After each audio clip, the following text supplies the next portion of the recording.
Well, good evening, everyone. It's nice to see you.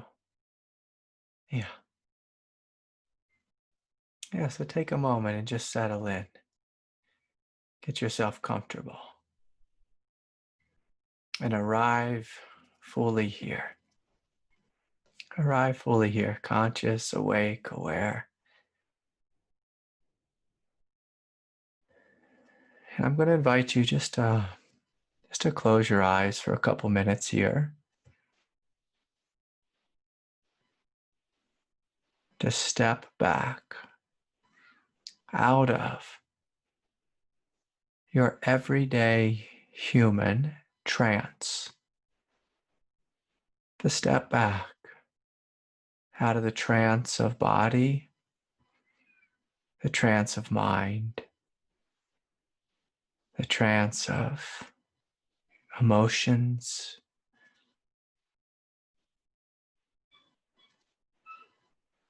the trance of the character.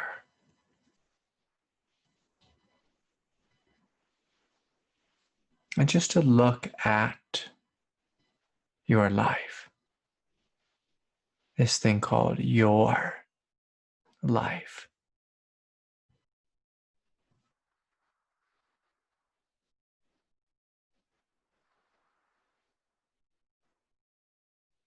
And can you simply witness it, free from the character?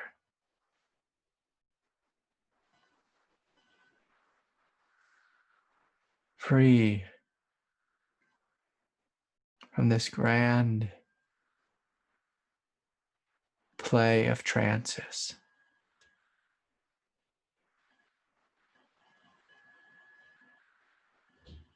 And just notice the one who's looking.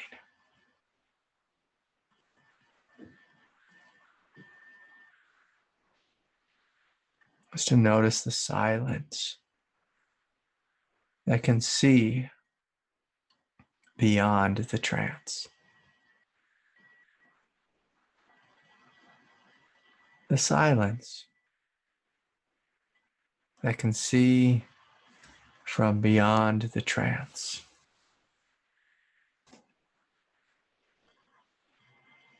And just to notice what that feels like. To be nobody, no thing, no character, no actor, no body, no mind, no emotion, and just see. What is the experience of life when we are not playing the part of the character? We're not playing the part of the character.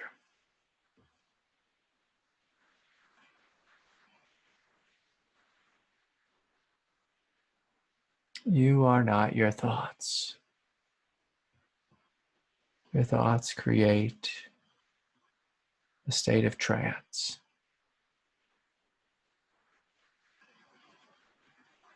You are not your emotions. Emotions are feelings that come and go. Come and go. Sometimes loudly, sometimes quietly, but they are not you. And even this character, who's so good at projecting the trance of me, this is not you. Simply a character in a play. Can you step back, smile at that character, and turn around and give yourself permission to simply melt into the silence, free of the trance of the human character. Yes, very good. And just noticing what it's like to see through the trance of mind, the trance of the emotional nature, the trance of body. Gently smiling, knowing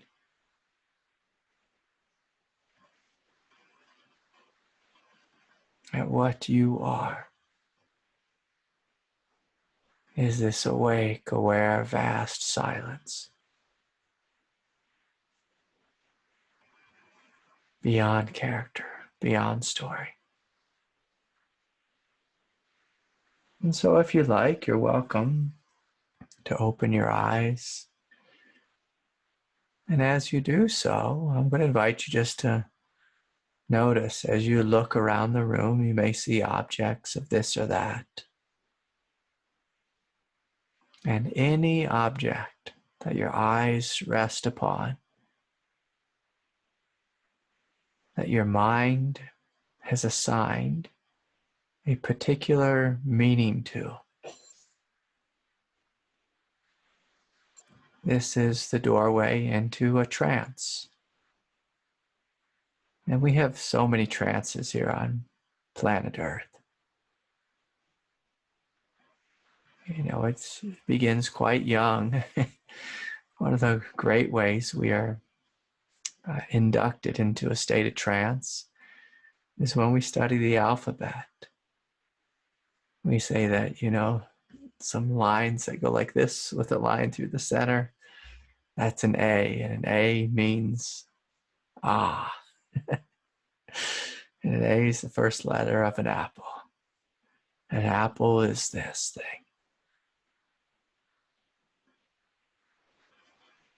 And we start to assign words to objects and then meaning to words. And then we put everything in a box, a category. And each category becomes a trance. A trance. One of the great trances we have now, as we move into the election cycle, is the blue team versus the red team. Who's it going to be? Who's going to win? Who's the best? Who's the deserving one? And we have all this assigned already. This great trance. This great trance of politics. The great trance of religion. The great trance of those who are woke and those who are not.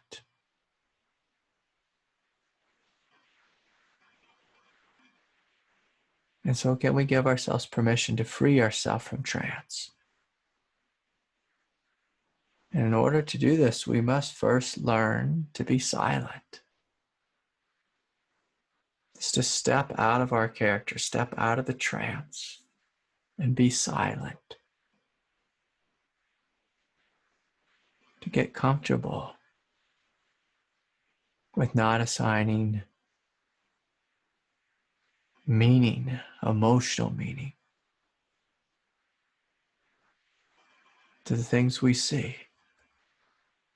I can remember a silly thing once upon a time when I was young.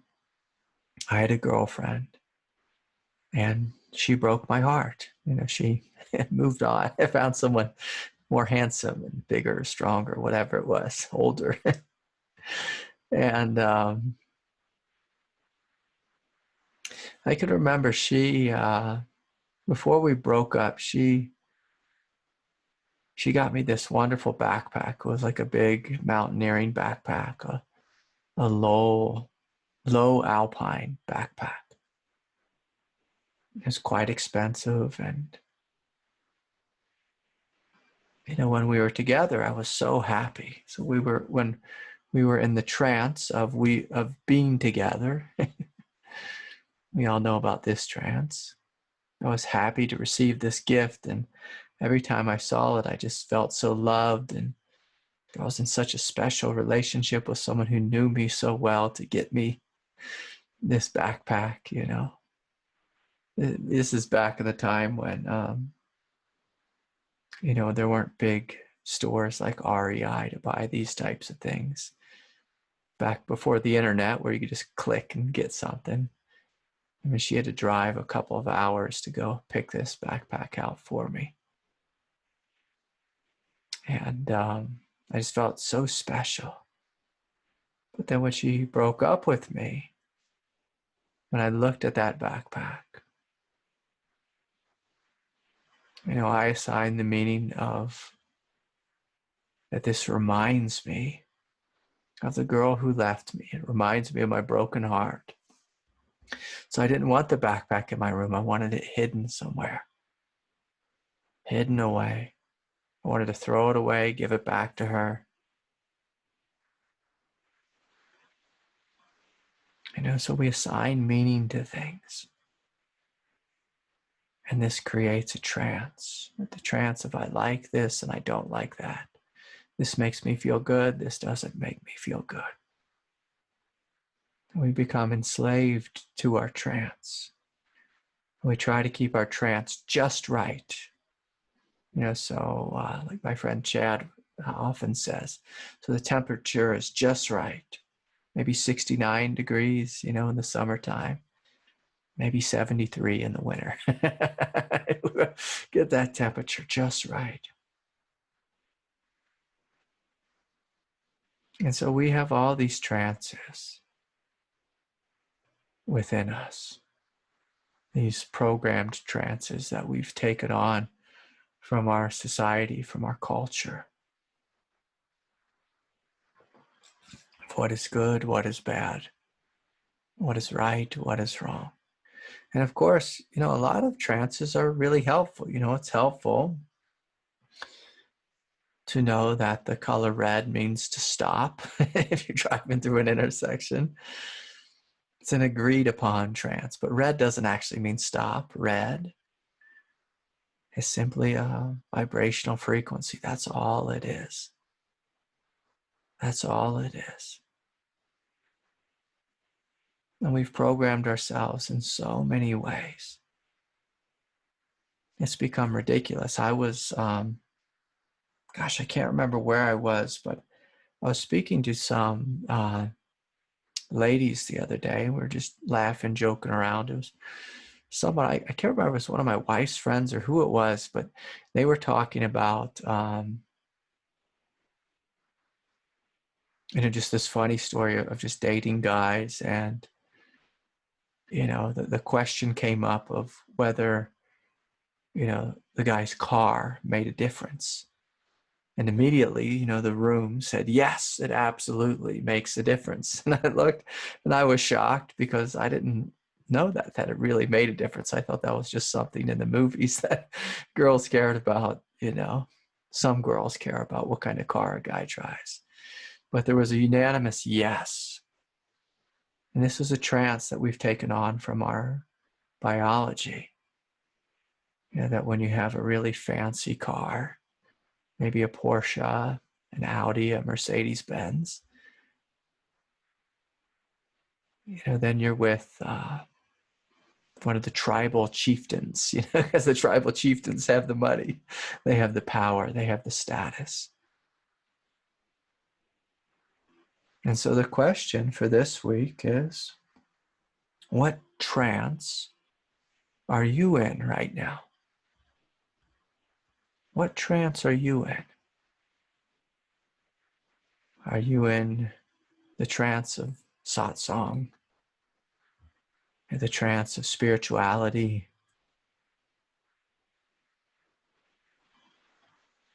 The trance of, you know, worshiping religious objects or people who have perceived realizations, or, you know, stone statues of the Buddha and bowing before the statue? What trance are you in?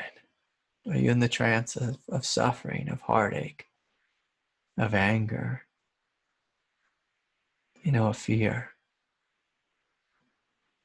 And I would love to teach in a way where, I just gently invite all of you to take the backward step and to immediately step out of the trance state and into a state of absolute freedom. But many of us have found that it's not that easy. It's not that easy. Sometimes we have to join our trance and meet the trance state with love and an invitation to wake it up. Now, I was meeting earlier today with one of my teachers. I was doing a course with him, and he was saying something quite interesting. It's a great example, I thought, so I thought I would share it. So once upon a time, he was a clinical hypnotherapist, and he said, one of his first clients that came in was, the first thing she said was, "My boss is tapping my phone lines." And so he said, "Oh, make sure you do not call me from your home phone, because if you do, then your boss will be tapping our conversations, and we don't want that to happen." And this was brilliant, because see, he was awake. And when the client walked into the room who had, some level of, paranoia, could be paranoid schizophrenia or whatever it was, or just in the trance of being human, where we're really nervous, we're scared, we're fearful, we're anxious. So she was in this trance, and he joined her in the trance from a place of love, but also from a place of silence, where he knew the trance was not real. He knew the boss was not tapping her phones. This is back before cell phones, of course. And then he was able to work with her because she could trust him. She felt like he saw her. And so sometimes it's easy just to step out of our trance if we realize, oh, I'm being a little bit nutty. I just need to drop that and step back. But if the trance is deeply rooted, first it's important to validate that this trance is painful. When you validate this basic fact that the trance is painful, it creates a sense of relaxation throughout the body. And that relaxation is one of the direct experiential qualities of silence, of being awake. For when we are awake, we are quite relaxed, quite peaceful and silent. And so anyways, I'm going to invite you to look at this question again. What trance am I in right now? What trance? So trances are places you've given your power away, where you've stepped out of your divine nature and identified with being a character.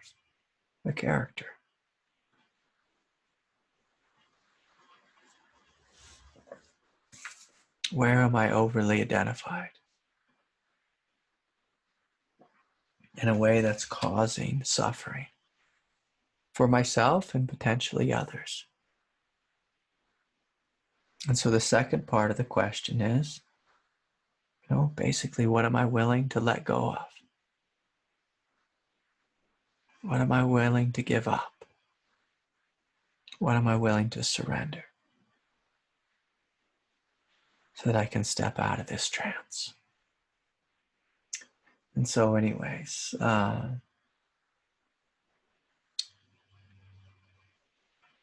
I encourage you to sit with this question. And even to smile a little bit, whenever satsang is done this evening. Just to look out at the world and to know you have a choice to live in the collective trance, to live in your personal trance, to walk around and just habitually and ignorantly join everyone in trance, or to be the awakened one living outside of trance. Now, I saw something quite humorous, and I'll just say this, somewhat inappropriate today on the internet. I saw this fella, this comedian guy, J.P. Sears. I actually met him. I ran into him once upon a time. And he's become quite famous on the internet. But so he had this YouTube video, and he's standing there wearing a Speedo, an American flag Speedo. And I think the title of the video is something like, the only things you need to do in 2020 to be healthy. And I'll try not to ruin it for you if you're curious and want a good laugh, but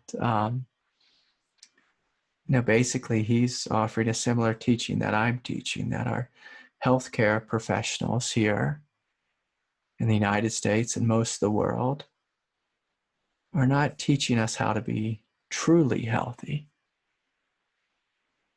They have this campaign that is basically teaching us, if we wear a face mask, keep ourselves indoors, and, have hand sanitizer on our body in every moment, then we're healthy, we're safe.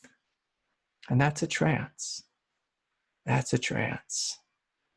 There's a great teacher from New Mexico, Butch, his name, Martin. What's his last name? Prechtel? Is that it? Yeah, Martin Prechtel. And I think, Butch, you told me this, that if you think a little face mask is going to protect you from death, you're crazy. Something like that. And of course it can, but of course, the great illusion is it also can't. God will come, death will come when death comes. And that's the truth. Now, of course, I'm advocating being wise and social distancing and wearing the face mask. But it's interesting that the trance we're in right now says, we shouldn't be around anyone. We shouldn't go outside. Of course, outside is the most healthy place to be, in the sunshine, receiving vitamin D.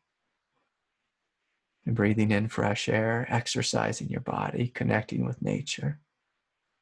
But no one's telling us this. They haven't agreed upon trance. And then the trance has become political. If you wear a mask, you're a Democrat. If you don't wear a mask, you're a Republican and you're bad. If you wear a mask, you're a liberal slave, or whatever it is. It's nonsense. All of this is nonsense. It's a trance. And so can you step out of your trance and live in the innate intelligence of silence? And you'll notice the silence that you are, it doesn't think much, but it is quite intelligent. Quite intelligent. And it's a very interesting experience to be empty and yet brilliant. Empty and yet intelligent. Versus, in your trance state, having lots of thoughts, but being unintelligent in the sense of you're just lost in thought after thought after thought, arguing with other thoughts. And so anyways, I encourage you all to play with this question. It's a wonderful question. you're ever driving down the road, if you're in traffic, you feel any tension in your body, and you are not physically being attacked by another, if you're feeling any tension in your body, you can ask this question: what trance am I in right now? If you're just sitting there in traffic and you're finding yourself stressed out, if you have a deadline and you're losing your mind, what trance are you in right now? The trance that you're going to die if you don't get your deadline met. I found myself often falling under the trance of taxes. Knowing, okay, when April 15th comes, I better have those taxes done. And I started to get a little bit stressful that week. And as I sit down and look at the numbers, I can feel the body tensing. But then I breathe and I feel and I relax. Say, oh, I'm in a trance. There's no actual danger. I just have to do some math. I just have to do some math. That's all. That's all it is. So anyways, our good friend Richard has a question. And so I'm going to invite, anyone else, if they have a question. I have some questions from emails, and looks like some things have popped up on Facebook. So I'll get to those. But Richard, what do you have for us today? Yeah, hi there, everyone. So good to see you. Yeah, it's so good to be here. Hey, Butch. Firstly, I have not answered your meditation question yet for the Wednesday group. So I'm just saying that in front of everyone because I'm going to do that. I'm saying that for a little accountability. Because if I say it in front of everyone now, if I go and it's slipping, that means you have to do it. That's right. I'm going to feel a little, everybody knows. I said I was going to do it. So I need to make that happen. So that's for me. That's for me. My question today, Craig, is around stepping into authentic power. Yeah. Step into authentic power. I am so curious about this.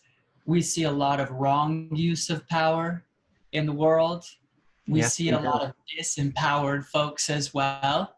Yeah. Very rarely are people sitting in the middle. And yet it is such an important piece of, I think, both the awakening path and the, psychological integration path. So I would love to hear you speak on that. Yeah, beautiful. Thank you, Richard. So Richard asked the question, but I'm going to actually respond with something that Richard actually brought forward to the group during one of my retreats. One of our retreats in it was in Aspen, and someone was asking a question about basically getting their voice and opening the throat chakra. And Richard said something like, sometimes you have to let it overly open, like overly express yourself first, before you can come into the truth. And that's one of the things that happens with connecting to our power. Now, one of the trances of spirituality, of ancient spirituality, is the trance of the humble and obedient monk. And I want to stress the obedient monk. So the obedient monk never challenges the master, never challenges the bishop, the cardinal, what's the guy called who's the abbot? You don't challenge the abbot. You just silently take it on the chin. I once visited this monastery in the desert, Christ in the Desert, down in Abiquiu, New Mexico. Such a beautiful place. I can't wait till this whole virus thing empties out so I can go back and have a personal retreat down there.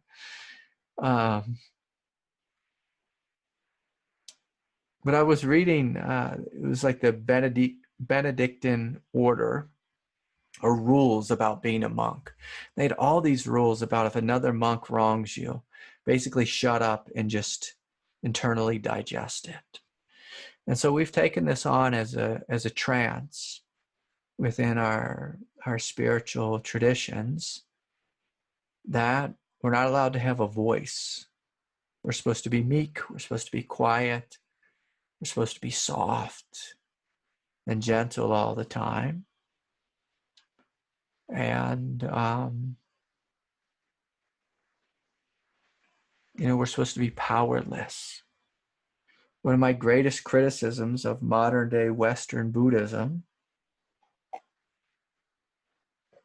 is many of the teachers, they don't stand in their own awakened power. They hide behind the Dharma and just simply teach. This is what it says in the suttas. But they don't teach from their own experience. And so in order to be in touch with your power, you have to be in touch with your experience. But the question always arises, which experience are we speaking about? Which layer, which level of your being? I can be in touch with my human being and express that all over the place. And it's not a very high expression. I'm a pretty ordinary Joe. I don't have any grand abilities of any sort. And if someone cuts me out in traffic and I simply express authentically my anger, it's going to come out maybe in some road rage and, waving my fist or my middle finger or driving ahead of the guy and cutting him off or something. There's a great scene from the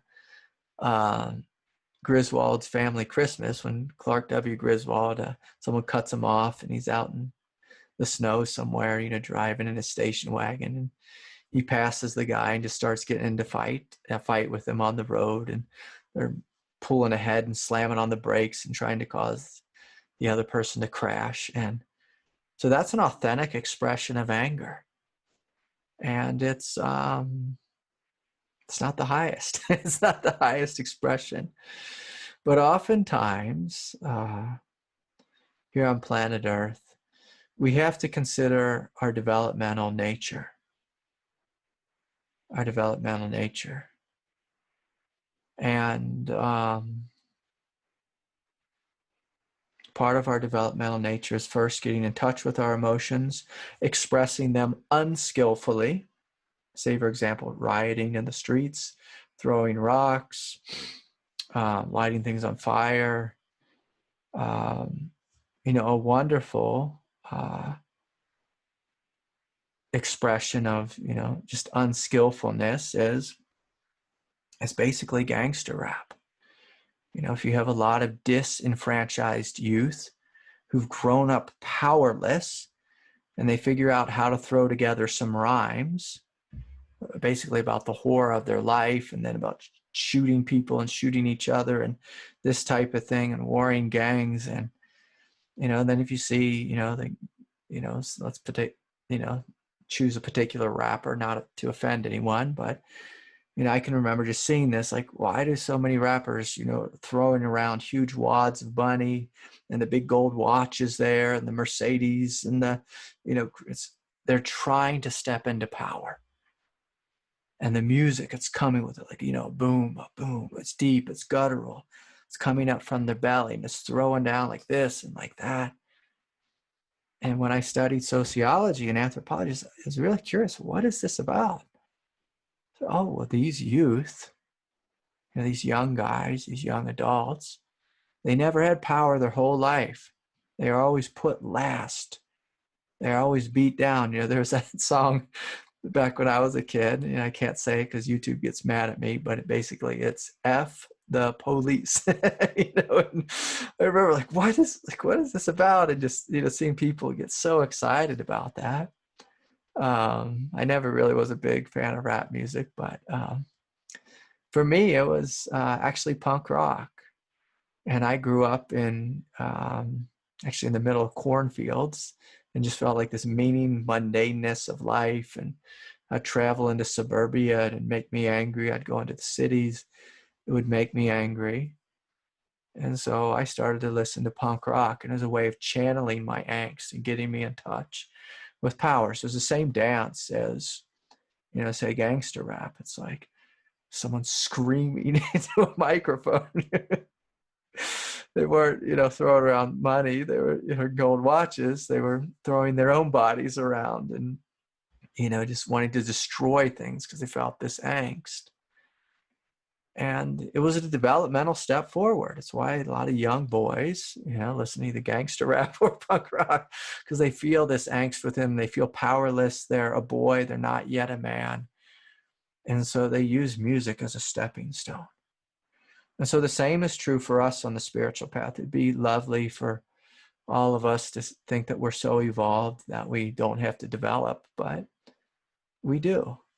So a big part of development is first acknowledging, say on the first level of power within yourself, what are you angry about? And I like to think in terms, if you're going to open the door to power, let's think in terms of Tantra. Let's look in two places. What are you angry about?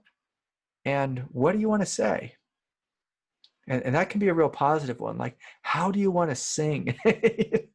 I've worked with a lot of women who have these just beautiful angelic voices, and they were never given permission to sing. And so, it's a kind of like the story of little orphan Annie, like, sing your ears out, Annie, like sing, let it shine, just let it shine.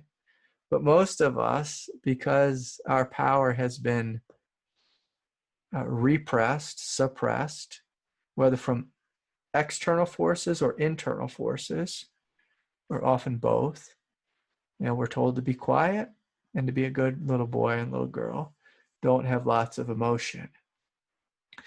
And so in order for us to open the door to the word Richard used was authentic power, we have to first get in touch with the emotion that's there. If we don't do this investigation first, oftentimes if we try to just transcend the emotion and get in touch with our power, which is deep in our belly, oftentimes it'll show up in a spiritual bypassing way, an aloof way, or a shadow type of way. This is where you have the gurus sleeping with all the young, students, or taking advantage of old ladies' pocketbooks or whatever it is. And so it's important that we first look at our feelings. And as we look at our feelings, we have to say, we begin to realize, there's a lot of places within me that have not been met. And I'll use this word. I hope this doesn't come off as too harsh, but the amateur mistake that most people make, whether we're a disenfranchised individual or just a white privileged individual, wherever we are on that spectrum, is to consciously or unconsciously demand that someone else see us and hear us fully first. And this is where most activists, they get themselves in trouble. Most relationships, so that includes everyone, gets themselves in trouble. They say there's anger, there's pain, there's sadness within me. Mommy and daddy didn't see it. I see it for half a second. Now I demand my girlfriend, boyfriend, partner see it. I demand the police see me and honor me fully before I fully see myself. I demand the Democrats see me and hear my story, or the Republicans, or the whatever the political thing is. I demand people see me. And as soon as you play into this trance, this is the trance of being a victim. I need you to see me and acknowledge me first. And of course, there's the shadow belief in there is, well, I'm a victim of life. I can't do this myself. I'm not God. And so part of you coming into your power is realizing, no, I am God. I am big enough. I do have the resources within to breathe into, to feel, to comfort, to soothe, to heal, to transform, to transmutate my anger, my sadness, my fear. But again, the amateur mistake most of us make is we get in contact with an intense emotional feeling and say, oh boy, that's too much. You know, all policemen in the world, I need you to wake up and see me fully as a child of God. Well, the police can't see you as a child of God because they don't see themselves as a child of God. You know, you're asking, you know, excuse my language here, but one foolish person to see another foolish person. It doesn't work that way. You have to see yourself first. You have to love yourself first. And it's a very innocent, extremely innocent request that the rest of the world see your beauty immediately and fully. But what you'll find is they won't. And I will even go as far as to say as they are not supposed to see your beauty and divinity fully. Because if they see it fully first, before you realize your divinity first, it will perpetuate the trance that they have the power and you do not. It'll perpetuate the trance that you're a needy human being. And again, if we're going to be authentically empowered, we have to realize you are not a needy human being. You're a child of God. And within you is the force of mastery, the force of divinity, the force of love, of strength, of power. The beautiful thing that happens is when people let you down and they don't see you, they don't love you, this forces you to see you to love you, and not just to love you a little bit, for you to love you unconditionally. So when your practice shifts from being, I don't know the right word here, but I'm going to use this word, from when your practice shifts from you going to being a needy spiritual wimp to say, no, I'm going to step into the unconditional, then you become empowered. It's through the doorway of the unconditional. And let me be clear here about the unconditional, because that sounds too, I don't know what the right word is, but holy or lofty. It sounds too lofty. The unconditional literally means I'm willing to sit in hell and to breathe into my heart. I'm willing to sit in hell and feel this pain. I'm willing to sit with all the places I've ignored and I've denied. My own pain, my own sadness, where the world has ignored and denied my own pain, my own sadness. I'm willing to do all of my work. And every day before this day, I was wanting the world to do my work for me. That's conditional. That's samsaric. That will keep you in the trance. And whether it's you want your wife or your husband or your mommy to cook you dinner or pay your way, or you think you deserve, you know, $250,000 a year just because you're a human being and you don't have to work and you should just be given everything and spoon. People tell me a lot of stories, a lot of ideas about what they think they deserve from the outside.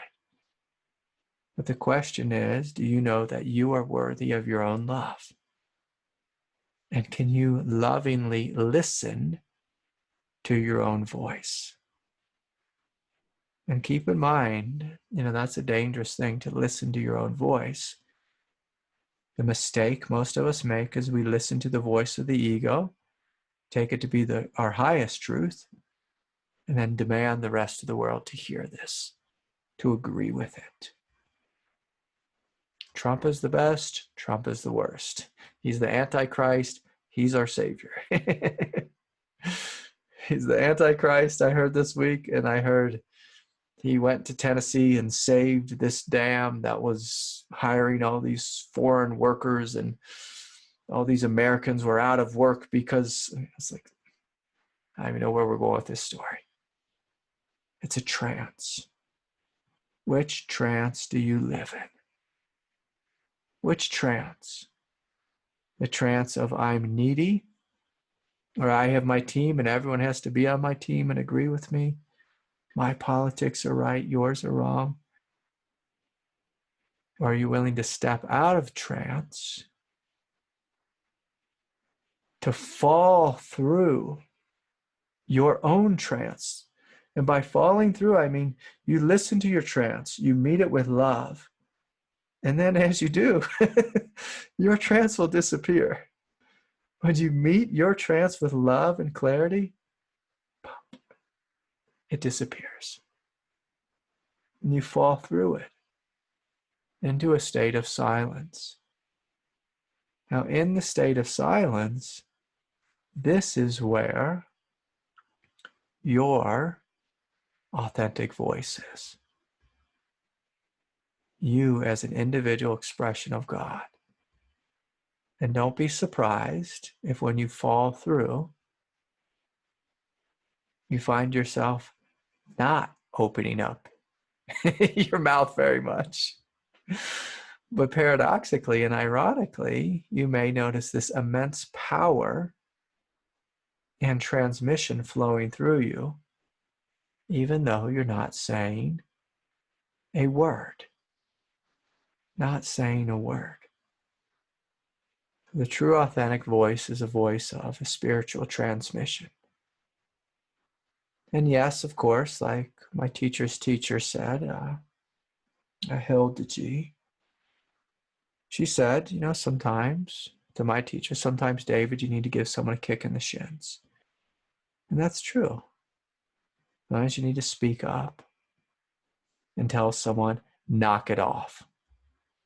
Knock it off. Knock it off.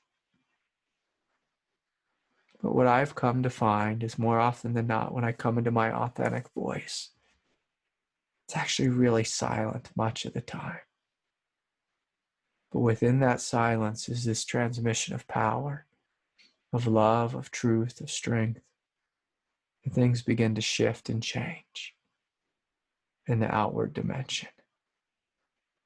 In the outward dimension.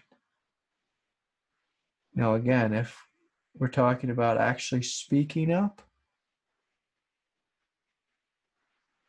there's some great saint, I can't remember who it was, the Buddha or Thich Nhat Hanh or someone, brought forth 3 questions. If I had a memory, I could pull them up, but it was just something like, before you speak, it was good to ask just, is this kind? Is it helpful? And I like just that one question. I can't remember the third, but is it helpful? Is this actually helpful? And I want you to feel into the helpfulness on multiple levels. Like throwing rocks at a policeman is not helpful. Having a conversation is greatly helpful. And this is where we move into skillful means. And if you're a policeman, just, walking around with unquestioned beliefs, that's not helpful. It's good to sit and question your beliefs. And see, part of you getting in touch with your authentic voice is you questioning your egoic beliefs, especially the ones that come with that grip. That grip. That grip. And so power, one of the discernments for power, is when you speak the truth from a place of power, it'll have a gentle feeling of rightness about it, which is much different than righteousness. Righteousness is, I'm right, you're wrong. Rightness is just a sense of, this needs to be said, it needs to be spoken. It needs to be heard. And you'll feel it. You'll feel, like this movement that comes through you that's much more like the wind blowing through you. Whereas when the ego is moving through you, it's like a pressure. I have to say this. They have to hear me. And those are two very different discernments. And so I'm going to invite everyone to play with that, to notice this. And what you'll find is if you give yourself first permission to become silent and to check in, and let the truth tell you what needs to be said. Don't think that you need to speak on behalf of the truth. That's oftentimes righteousness and arrogance. It ends up being, fighting words in the current political state of our world. But if you become quiet and ask your heart what wants to be spoken, sometimes you'll find it's this thing you wanted to say so bad just disappears in the heat of the moment. And then maybe 6 hours later or 3 days later, when the heat is gone, you may find the truth coming forward, wanting to express the very thing that went silent 6 days ago. And see, the truth is intuitive. It knows the right time, the right place. And finding your authentic voice has more to do with listening to the intuitive voice of God within than expressing every emotion that moves through your body. But again, if you do express every emotion, that's okay. That's a stepping stone. But after a while, you realize, I'm just throwing rocks. I'm throwing rocks at Donald Trump, or Donald Trump's throwing them back at me. We're not getting anywhere. We're not getting anywhere here. We're not communicating. We're not hearing each other. And if it's truly authentic, we're hearing each other. Because God knows when the right time to speak is, so that what we say is actually heard. Actually heard. And so anyways, Rich, a beautiful question. Thank you. Yeah. And keep in mind, this is something, back to that developmental piece. I think it took me 35 years to find my voice. To find my voice, And so it's not 1, 2, 3. I heard a funny story about Justin Bieber, of all people, that he grew up in one of these families that there was just musical instruments everywhere. For those who don't know, but you're looking at me like I'm crazy here, Justin Bieber is like one of those child pop stars, But he grew up in a house where they had musical instruments and lots of musicians just coming in and out of the house. And so they were always singing. And so, most of us don't grow up in a house like that where we're just encouraged to speak and to share and to sing and to be angelic. Most of us grow up in a different kind of house. And so, sometimes some of these Hollywood types, they were really nurtured, into just sharing their light. And so then they become a, quote unquote star. And society sees them as a star because they were already supported in their family system. But for most of us, we don't have that kind of upbringing. And again, there's a whole neurosis to that too. I don't want to get into that, but that whole shadow with that. But, there's something about just giving yourself permission to speak, to open your mouth without blame, without judgment, and just seeing what comes. And the beautiful thing is when you run your mouth, it wasn't the right thing to say, and you'll feel it afterwards. And that in and of itself helps you to begin to course correct.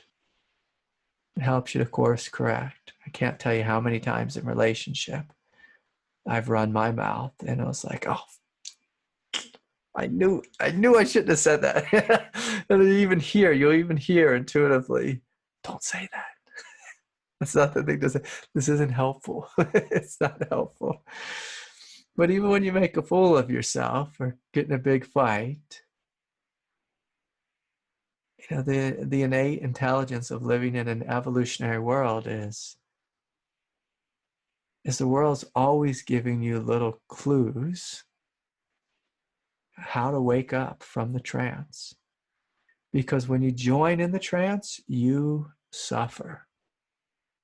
When you step out of the trance, you feel a sense of freedom, of liberation, and yes, empowerment. The beautiful thing about this question of an abiding awakening is, if you want your awakening to be abiding, you must deeply investigate this question Richard has brought forward. Because if you're not in touch with your authentic power, your experience or connection to awakened consciousness will come and then it will go. But the more you're connected to your authentic power, your awakening cannot come and go, because your awakening is what you are. And that's the deeper realization in all of this, is that through the doorway of empowerment, you know what you are. You know what you are. And it doesn't matter if blame or praise come your way. You're rooted in your truth. That's why it's so important, like I said previously, to learn how to sit in hell and not move and respond with love and clarity. So anyways, here's something from Kathy. Kathy down in New Mexico. Hi, Kathy. Hi, Craig. The other day when we were discussing money, I found it incredibly helpful and reassuring. That said, I would love to hear it again and think it would be helpful to the group as well. So many people think money is not a part of the spirituality, but now I see how helpful it is, and the feeling it is to have enough. Yeah. So money is also is actually deeply related to this question that Richard's bringing forward.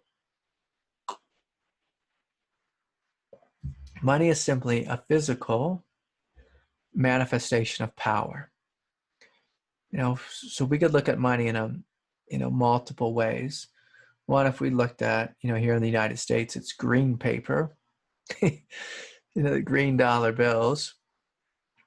And from one perspective, just like the absolute perspective, it's just paper. Money is nothing. That's all it is paper. It doesn't represent anything.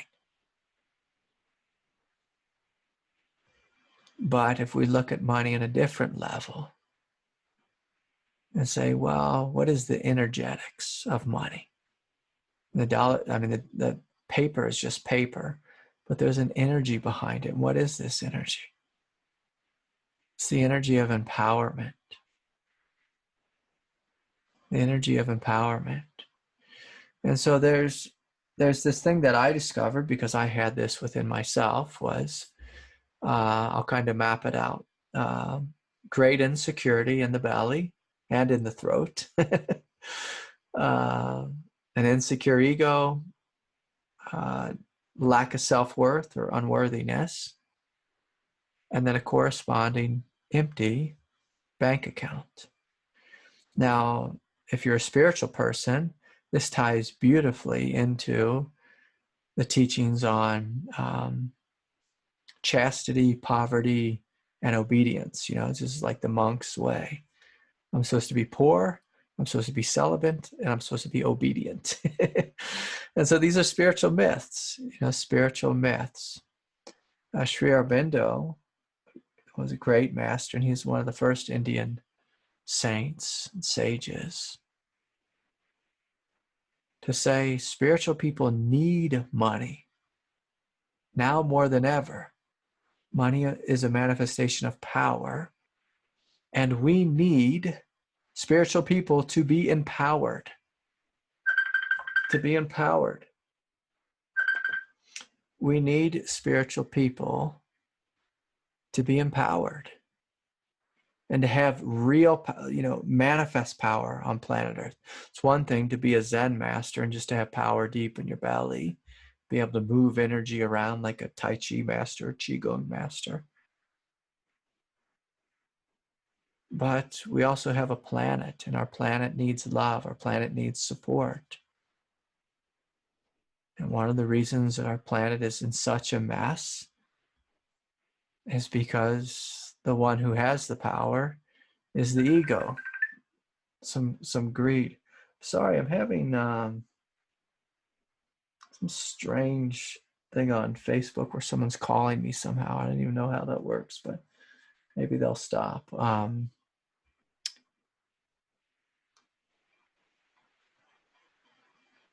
And so it's one of the reasons we're in a dark time, because the forces of greed, in a sense, have all the power, the quote unquote 1%, or, the Illuminati, if we're going to go into conspiracy theories and all that silliness. But Aurobindo envisioned a world where we have the money to build a huge ashram and to build farms on our ashrams, to grow organic food and vegetables, to create, a huge meditation temple and center. Right now we have, vast resources to create football stadiums, basketball stadiums, hockey arenas, this type of thing, but is that what we really need? I remember being in Cincinnati, Ohio, and they had one perfectly good sports stadium where the Bengals and the Cincinnati Reds played. And someone got greedy and said, we need a football stadium just for the footballers, and we need a baseball stadium just for the baseballers. This is crazy. 2 stadiums. How nonsensical is that? It's crazy. And so, yes, we want to be in touch with our voice. One of the things that happens is when you're in touch with your voice, you begin to grow in your self-esteem. You grow in your confidence. You grow in the vibrational feeling of worthiness. And as this feeling is, vibrated, transmitted out into the consciousness of the planet, the world, because life will mirror what's inside of you, life begins to reflect that.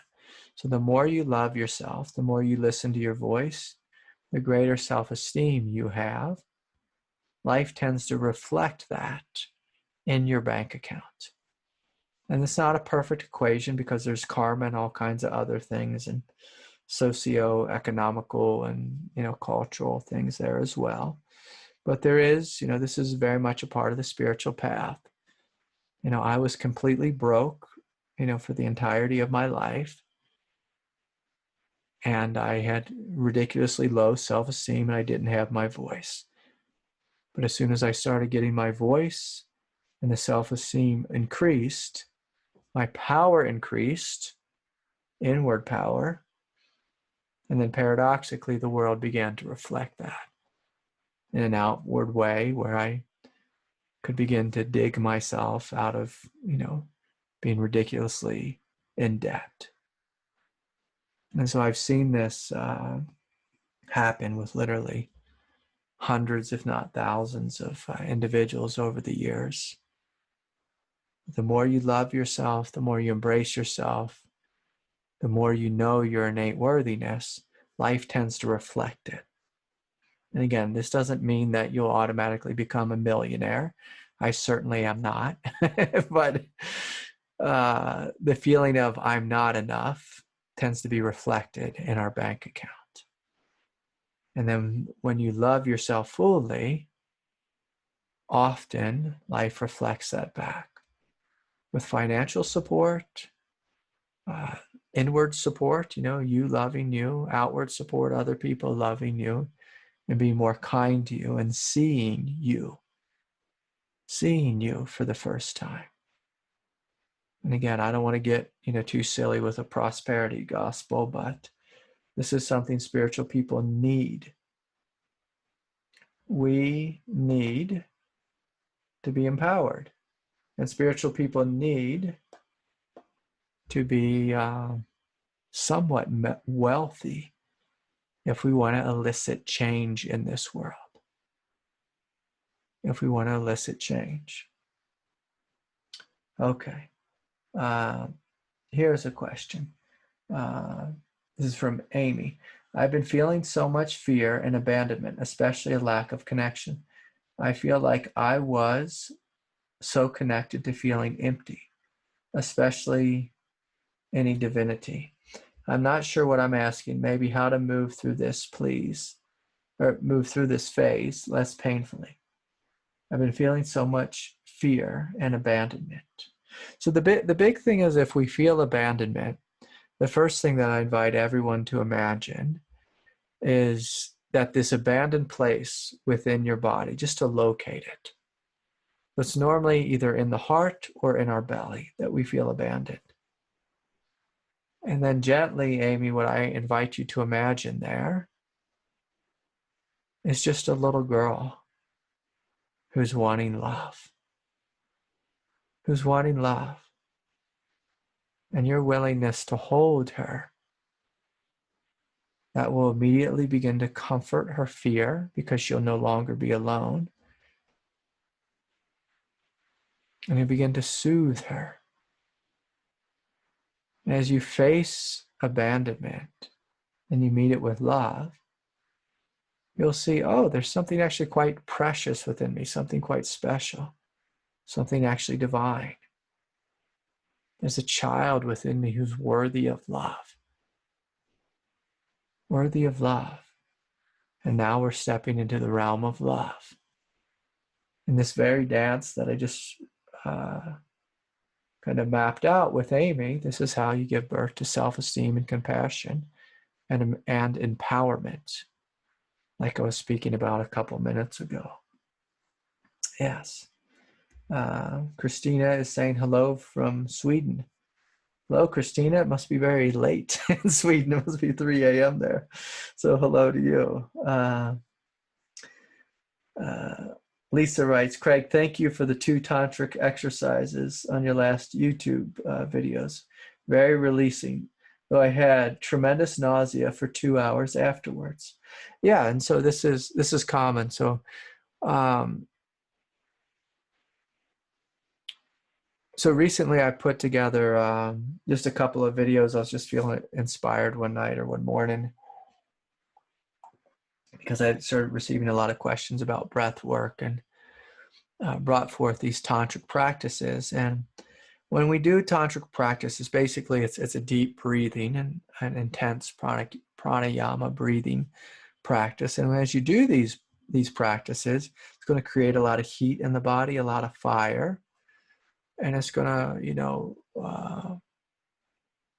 bring forth a transformational state.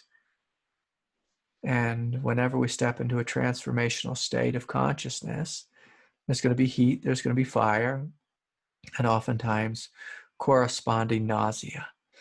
So my teacher used to tell me, Craig, nausea is a good sign. It means something painful that was once repressed is being burnt up in the light.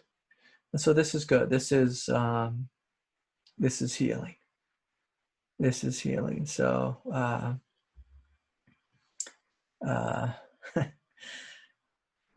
looking here at an old friend from Durango, who's also from Alaska, who moved to what I'll call the Far East. So Dougie, I think you're going now by Dali Dama. It's good to see you, Dougie.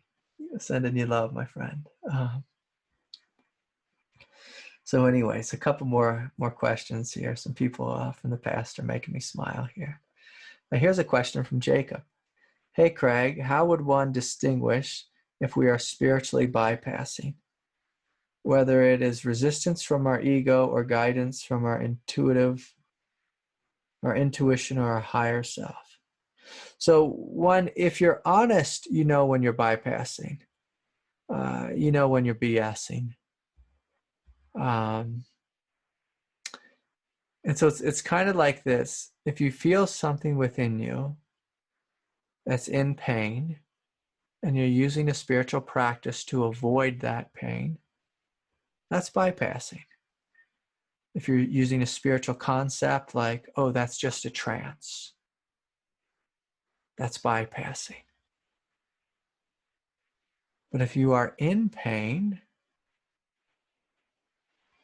and you can acknowledge this pain and meet it with love and compassion, what you'll find is whatever it is heals, and the trance that went with the suffering dissolves. How to tell whether it is resistance from our ego or guidance from our intuitive self. So if we're spiritual bypassing, there'll be a subtle fear in it. And I see people do this dance all the time. They use non-dual concepts to bypass a feeling. I'll ask them, what's that in your heart? And they'll turn pale for half a second. And they'll say, oh, it's something from childhood. It's just a story. So that's spiritual bypassing. But if you're awake and you feel pain in your heart, and you see that pain, you feel it, you breathe more deeply into it. So intuition has a softness to it. The higher self, the intelligence of the higher self, has a compassionate softness to it. Spiritual bypassing has a sharpness to it and a feeling of, I want to hurry up and be done with this. I want to hurry up and be awake right now with my spiritual concepts. I'm sorry. As people do the dance of spiritual bypassing so much with me, it's, I see it like a show every day. And it's an innocent show because people, they learn a new concept and think, oh, this is actually helpful. But then they use it in a violent way. So spiritual bypassing has, it has an egoic violence to it. And you have to be sensitive to realize when you're being violent with yourself. Hi, Craig. Sorry to contact you again. If you email me twice, you don't have to apologize. I just didn't see your emails, so just email me again. I missed a lot of emails recently.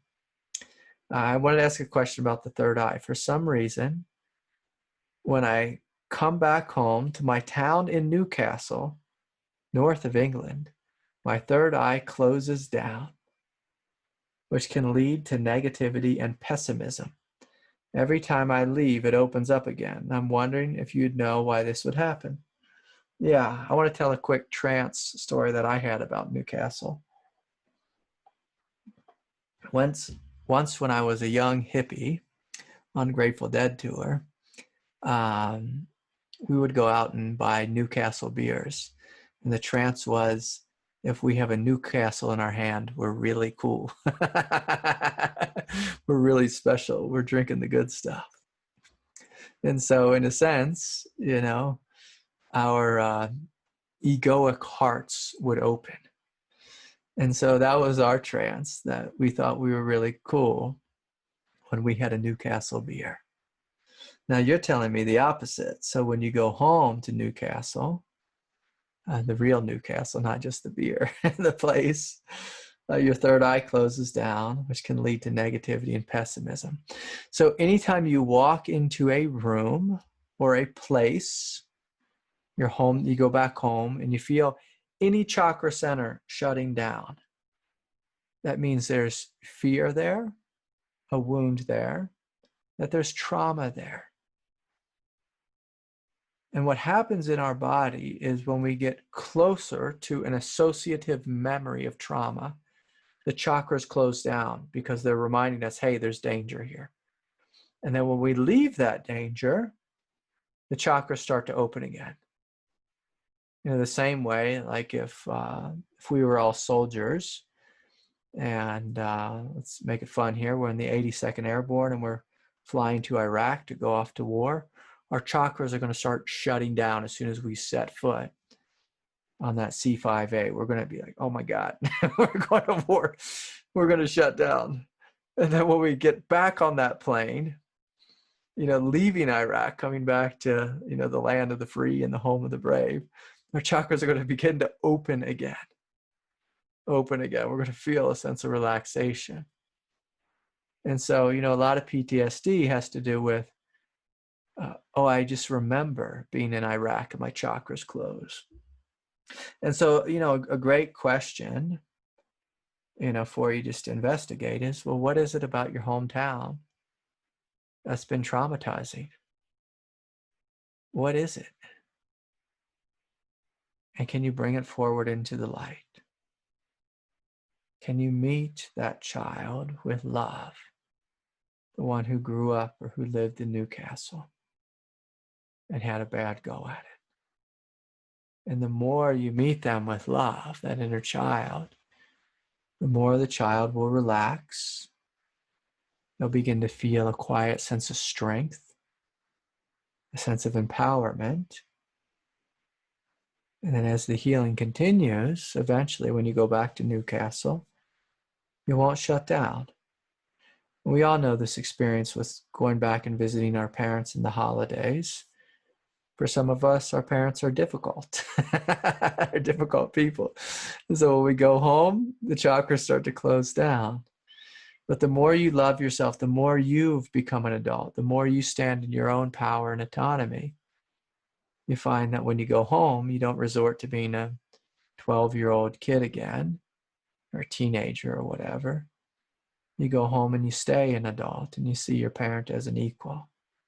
You're not afraid of them. You're not seeing that you're a victim of them. You just see them for what they are. Okay, beautiful. I think this is one last question here. Hi, Craig. I have strong resistance to experience painful thoughts and feelings. I constantly distract myself, which cause a buildup of suffering, a physical illness, and mindlessness. I don't know how to stop the internal resistance. What exactly is willingness and surrender, and how do I do it? So willingness and surrender, I feel like I've answered this question before, but maybe I haven't, but it's a good question. What exactly is willingness and surrender? Basically, willingness and surrender means the willingness to feel and to sit with what's here. And so what I'm going to invite us all to imagine is most people are comfortable in their heads.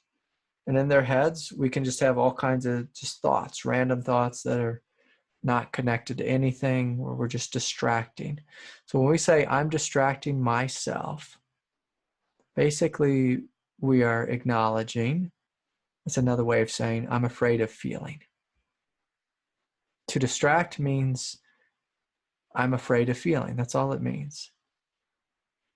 And so willingness and surrender is the opposite. I'm okay with feeling. I'm going to feel. I'm going to try to feel. I'm going to begin to feel. And so can you open your throat chakra and come down into the body and feel what's there? That's what surrender is. This is what willingness is. And as you do this, you come in contact with your human self and all of the emotions.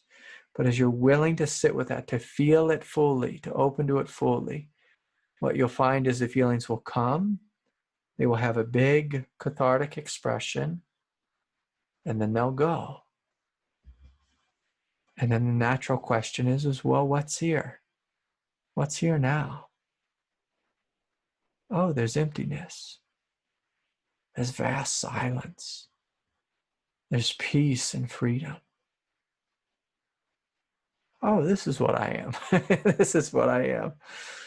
I'm not and why would I want to distract myself from this? This is what I am. This is what I am.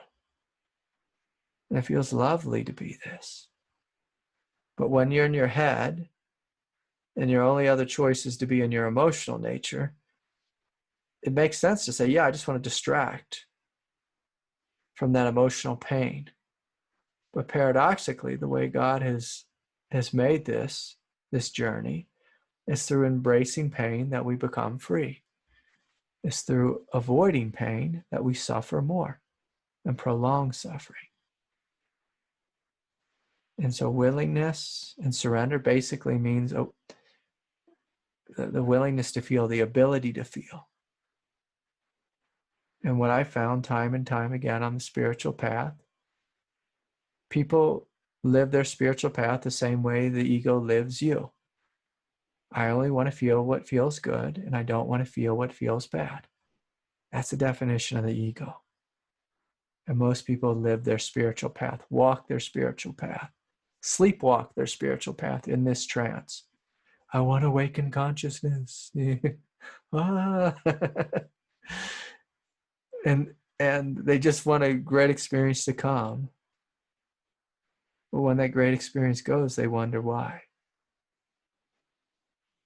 The question is if you want to be free, can you give up your attachment to feeling? And feel everything without exception.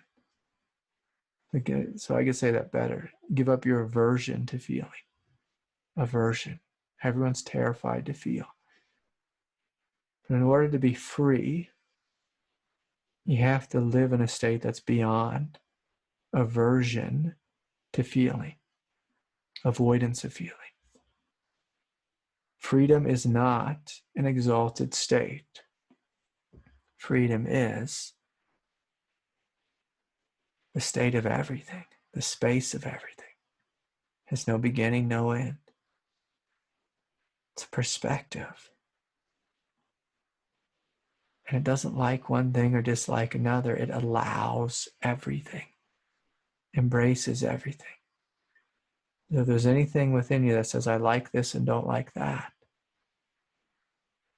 and we're attached to that way of living, whether we call that spiritual or samsaric, it's not the truth. It's not the truth. This is one of the hardest things for people to understand, that freedom is not a feeling. Freedom is the direct experience of what is. Of what is. And so anyways, beautiful questions. Looks like I did my part. I'm going to invite you all to sit with this one question, these two questions. What is my trance? What is the trance you're in right now? What are you willing to let go of to free yourself from this trance?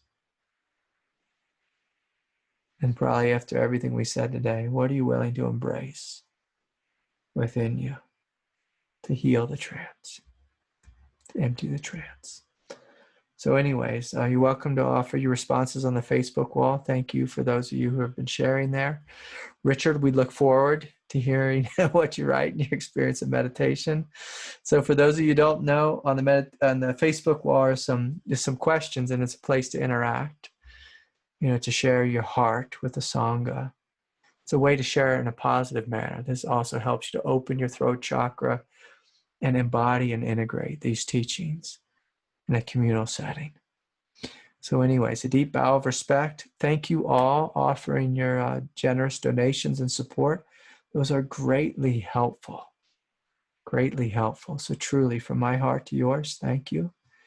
May peace be with you all, and have a wonderful evening, morning, whatever time of day it is. Bye for now.